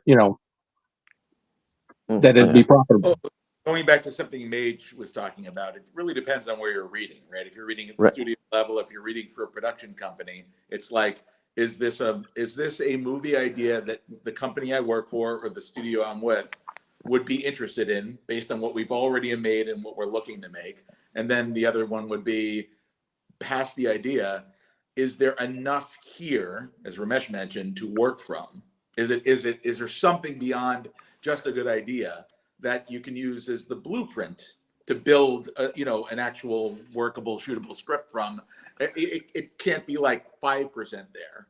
It will sometimes happen, but it's rare. Most of the time, it's a great idea that's also really well executed. I feel nowadays it has to be much further along than it was 20, 30 years ago, when there were really robust development Yes, networks. you're right about that. In studios, because that shrunk too. Absolutely. There used to be a time when I can go into a room, pitch an idea, and then they would buy the idea, and then we would work over months working on an outline, getting to green light to write a screenplay. That could still happen, but it's much more rare than it was 20 years ago. Yes, scripts definitely have to be farther along today than they did back then. In the old days, let's say like like after the 88, 89 strike, when we had that spec boom, you could just have a really good concept and sell your script for $1 million. And nowadays, the execution really needs to be there. So much more so, I think. Do all of you work extensively also in development? Is that something you consider? This is a good script, but it can be developed, so I'm going to give it a consider. It may not be there right now, but I'm going to. Or is it like, nah, if it needs development, I'm passing on it? And no, that is in the majority of what I do. Sometimes I'll find scripts that aren't all there yet, but I can see a movie in it, and I know that's hard to quantify, but you either know there's a movie in it or there's not. And I'm sorry, your listeners, I can't explain that any better. But if the writer can show some form of quality, if they're a quality writer elsewhere in the script, I will forgive a bad ending. I will forgive lacking a ticking clock, a protagonist that isn't active. If the writer can demonstrate that there is any amount of talent and that there is a core movie idea in it, I will work with that writer for months trying to get that script to where it needs to be. If I can just see it in my head, then I'll think it's worth it. Yeah, that's kind of the approach that I take also, because, I'm not necessarily looking for a perfect script. I'm looking for a script that could be a great role for one of the clients that I work with. And obviously, if there's a script that maybe is a 6 or a 7, but there's a lot of potential there, and then you put Denzel Washington in it, and we do a few rounds of notes, and then, all of a sudden that project can be much better than it was. I recently, just for fun, I took a tour, through about 60,000 plus coverages. And I was surprised, actually, that that I passed on only about 60%. you know, so the other 40% at the very least got some kind of consider. Right. And yes, like I am reading scripts at a higher level. You know, I'm not reading scripts from the ground floor. Scripts have really been vetted by the time they're coming to me, you know, and they've often been fully through development. You know, there's a $20 million offer attached. So, you know, so these projects are pretty far along.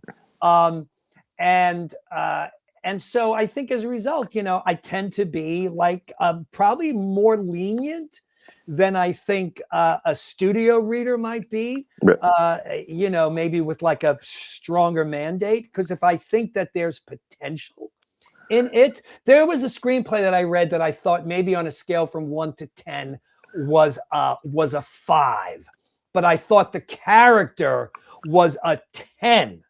Right. And the director, it was his sophomore effort. And so I sent it on. The client surprisingly liked it a lot more than I did. And anyway, he went on to get an Oscar nomination for Best Actor. So there you go. You know, so it's like, that's my job, you know? So I have to try to be able to sift through certain stuff. Not that I, you know, ever thought that it would get an Oscar nomination. So you're lucky. You're luckier than the average bear because you do get things that are much further along. I do, absolutely right. Right. That's right. However, though, when I teach, you know, and like I'm teaching a college course, you know, like I get it. Like, you know, I see what's out there. But by the way, even really, really experienced writers, they don't always hit it out of the ballpark. You know, so even somebody like Aaron Sorkin has scripts that are unproduced. You know, so not everybody hits it out of the ballpark all the time. Some have much better batting averages. But yeah. Do you develop, Helen? Do you like when you look at it like? Actually, half of our job is, will be put on a project for the life of the project. Okay. So we are tracking it from draft to draft across writers. And so we'll kind of constantly be assessing, like, did it get better with this draft? Did it take a step back? Is it a lateral change? You know, where should it go next? What should the next draft focus on? So we, I think, kind of work hand in hand with the exec on all the active projects. Do you ever keep track, by the way, of how many drafts you read of one particular script? Yeah, I don't like keep track, like I've read 15 drafts, but like every time it comes back, like you'll know, like, oh yeah, we just did a draft 3 weeks ago. Or I'll be like, okay, it's been like 8 months since the last draft. There's nothing worse when like you get a new draft like 3 days after you just read. Yeah, I'm like, couldn't you have waited 3 days? Why did I have to read this other draft? Book of Eli, I think I read, I don't know, like 21 drafts of that. Oh my God. Yeah, I won't say this isn't a number of drafts necessarily, but the script that project that I had that had the most documents associated with it was actually the Curious George film we made back in 2005 or something like that. Because it started as live action, then it went animated, then it went live action, then it went animated again with all different writers and stuff. And I had something like 55 documents in my files. Wow. You win. So one question. What is the best? By the way, folks, you know, I always battle Ramesh at the end. I'm always like, all right, let's wrap it up. And then Ramesh, one more. But you know something? The inside pitch of Arabia. Right. It is. Go ahead, Ramesh. Someone actually, is finding good scripts a bottleneck for your companies, or are there always many more good scripts available to you than could ever get made?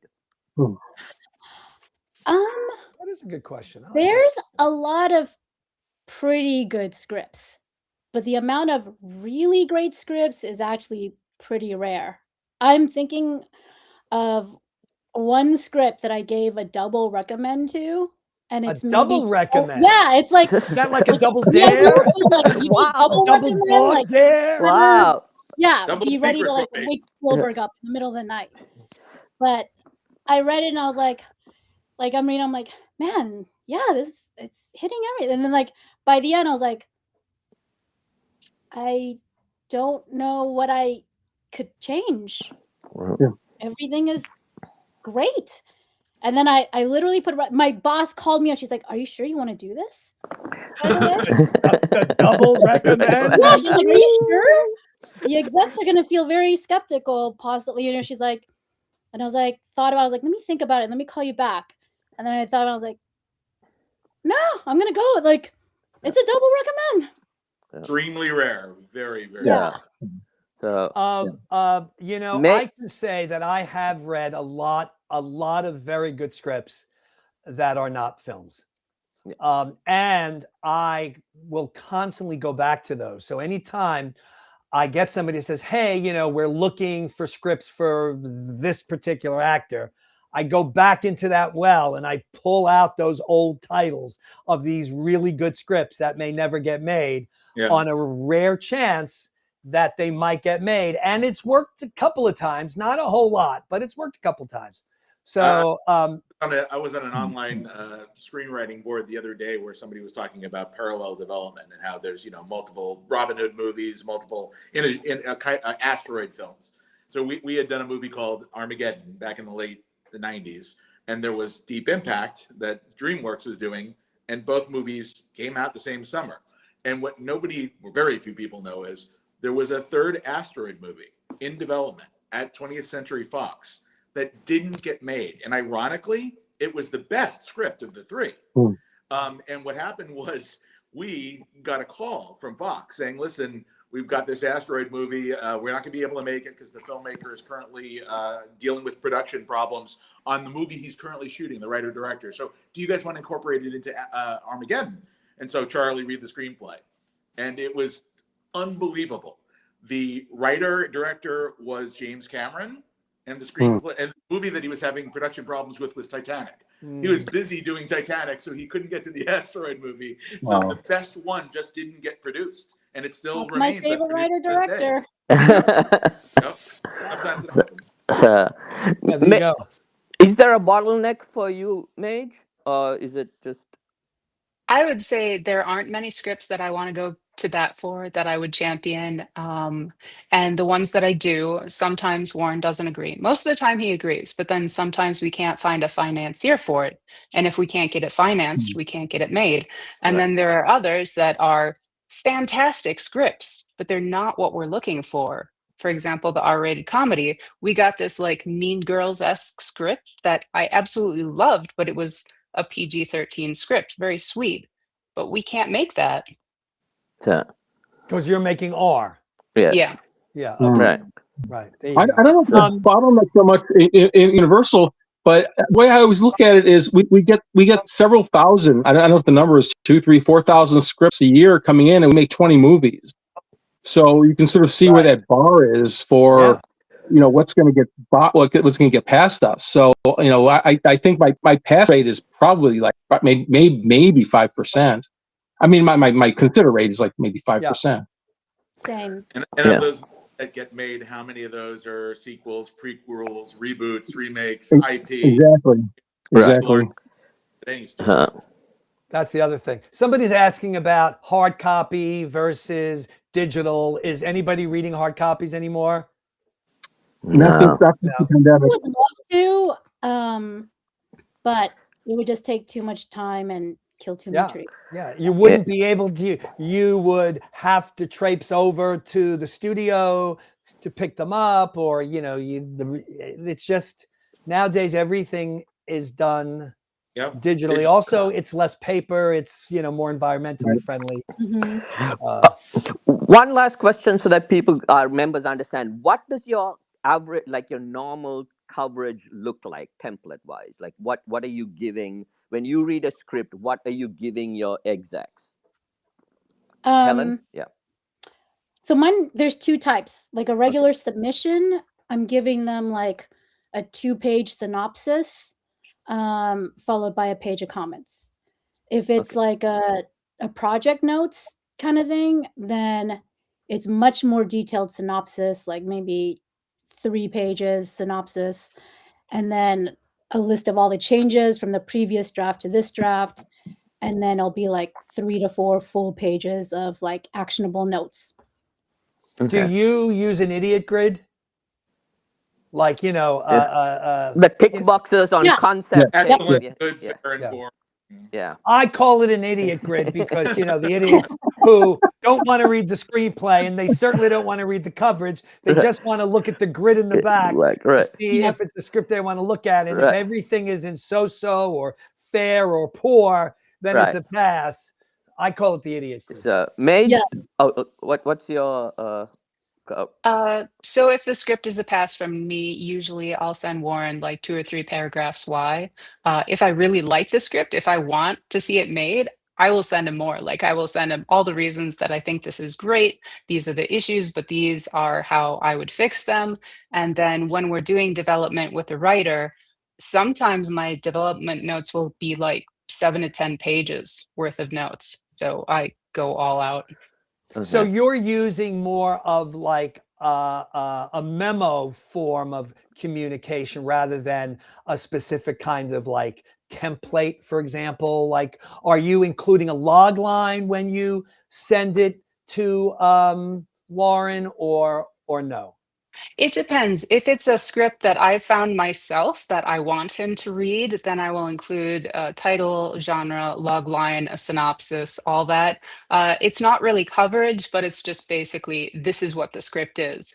Whereas if it's a script we've been sent from an agency or something, then I don't need to do that. And I'm not doing coverage. I'm just explaining like why we should develop it or why we shouldn't develop it. Okay, thank you. And Ray, what do you do at Universal?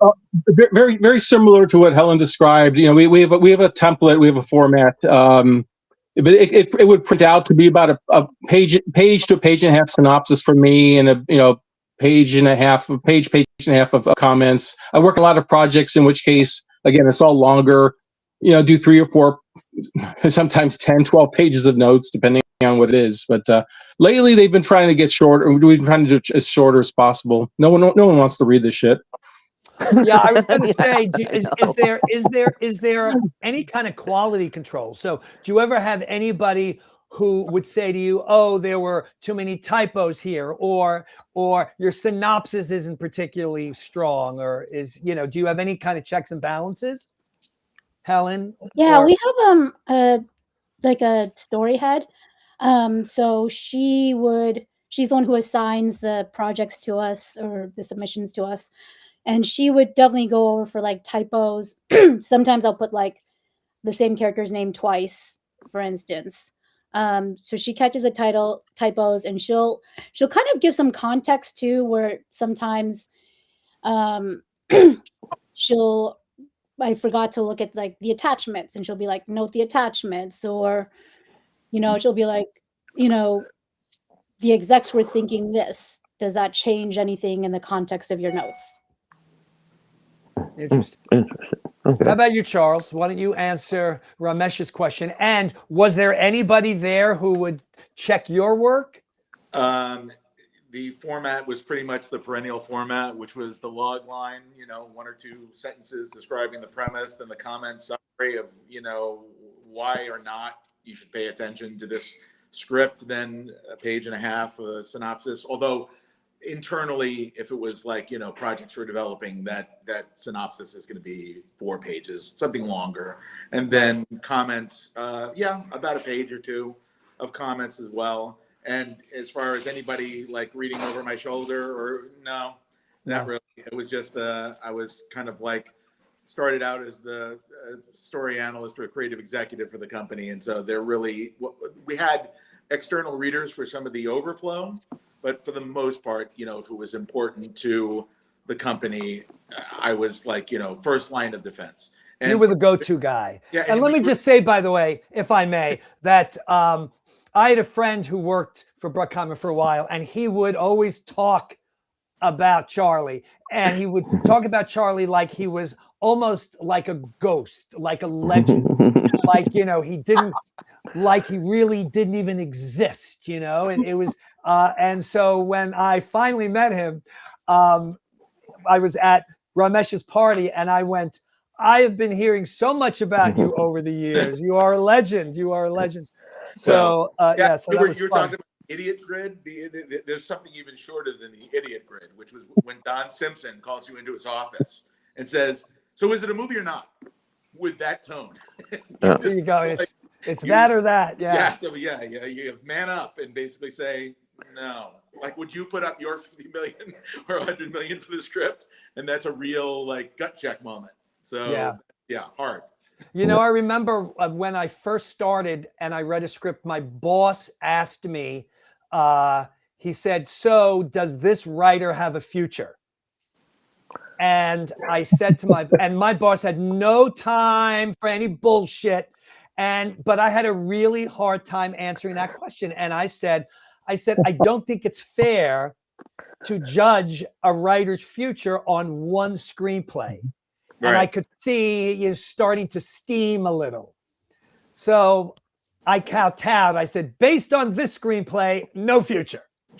And that writer wound up being Billy Wilder. No, I'm just kidding. But yeah, you know, sometimes that's the kind of stuff that you have to do, you know, because you're dealing with those kinds of people and they don't always want to hear all that extraneous stuff. They just need a yes or no so they can move on. Somebody asked this question. It's short, so I'm going to just very quickly ask it. Do you get scripts from people who are not repped? You know, are there scripts coming in that perhaps were unsolicited that then maybe in turn you were allowed to read for whatever reason? I do, yes. You do. I get scripts from everybody, through friends, through Facebook. Like if we have a call and the agencies just aren't sending us enough scripts for it that match the call, I'll take scripts from anybody, honestly. And I try to be more forgiving about that because I know what it's like as a screenwriter to not be repped, to not be read, to get ghosted. And so, yeah, I try to read basically everything. And honestly, some of the very best scripts we've read have been from unrepped writers. Some of the very worst scripts we've read have been from very well-known agencies. So I don't really think it's a symbol of quality at all, honestly. Yeah, you know, listen, there's, you know, you wanna talk about a bottleneck. There's probably a bottleneck just trying to get into agencies right now. And so there's a lot of talented writers that are unrepped. But again, I don't think that one necessarily needs to be repped. If one is talented enough, they should, if they've been doing the legwork, which is that only 50% of being a writer is writing. The other 50% is making connections and networking. Are you online? Are you in a group? Have you met Mage?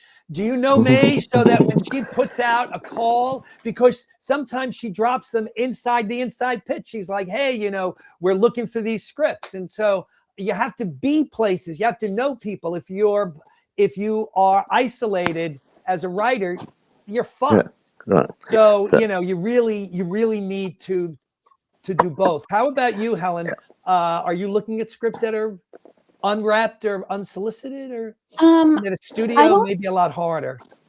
You know what? It's surprising. I'm not personally reading scripts, like people aren't sending them to me personally outside the studio. There's definitely scripts that we read through the studio that seem unwrapped. So I suspect that someone's, you know, some of the execs or someone has gotten like their neighbors, friends, you know. Right. Yeah. It still comes in.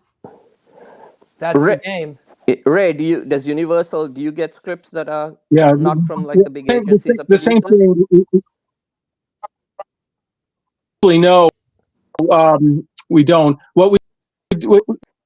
There's always a warning sign when we get a script from like the chairman or someone who isn't normally in the executive development chain, because we just know it's from their barber or their their friend or something, and they're usually be horrible. Every once in a while, surprised, but no, typically we don't take unsolicited script. I used to call those scripts the Liam Neeson special, because Liam, when he was a client, would bump into people on the street who would say, "Oh, Mr. Neeson, you're my favorite actor. I wrote a screenplay for you." And he would say, "Oh, send it to Christopher Lockhart in care of ICM in Beverly Hills." That's what he did. And so I used to get these scripts, and they were usually pretty awful. But I would say that, Liam's a great guy, because he wouldn't say no to anybody. And then I thought, gee, maybe, yeah, because then I was thinking, gee, anybody on the planet, if they knew this at that time, could just pretend that they bumped into him and send me their script, because I would certainly not call him to double check. I would just take. I was just thinking that right now. I'd be like, if I were, I would just be like, I'm gonna pretend. How do you game it, Helen? Right? You got to game it in Hollywood. Charles, how about you? I mean, so much of that is what you're saying is right. So much of the industry is like having the right piece of the material and getting it to the right person at the right time. Luck is a big part of it. But as you said, if you're not networking, if you're not talking to people, if you're not making those connections, then you're not in the game when somebody says, "What are you working on?" Here's my idea. I love that idea. Like, I can't tell how many times I set something up or got a gig or, as a result of just those conversations with somebody randomly at a party, meeting them at Starbucks. It just happens. Now, if you're living in Topeka, it might be harder than if you're living in Los Angeles, but we have this thing called the internet. And as Maeve is just saying, like, you can reach out to those people on Twitter. You can reach out to them on Facebook. A lot of people I know come into the Inside Pitch. If you're not a member of the Inside Pitch, you should be a member. Because look, we've got members like Charles and Mage, and Ray just joined. Helen, are you a member? I'm not yet, but I'll join. You got to join. Yeah. And please. And it's folks, we're there. It's free. We're not we're not bringing you in to try to sell you anything. God knows, in 14 years we haven't made a penny over the Inside Pitch. Right? We've spent a lot, but not. Oh, we sure spent a lot, but no, that's not the way it works around there. So I think we've got to wrap it up. And thank you. Everybody, thank you so much for your time today. For questions that maybe we didn't answer, although again, it kind of looks like we did. There were a bunch of AI questions that we really covered in the beginning. Somebody just asked a question about, do you ever develop stuff with people who are not A-list writers? I think Mage just answered that question. So, I think that a lot of these questions have been asked because we're pretty thorough here. So at least one time we have been thorough. So Charles, Ray, Mage, Helen, I cannot thank you enough for visiting with us today. No, thank you. This is so much fun. And everybody who joined in, we really appreciate you. So thank you for being here. Okay, thanks. Thank you. Thank you. Okay.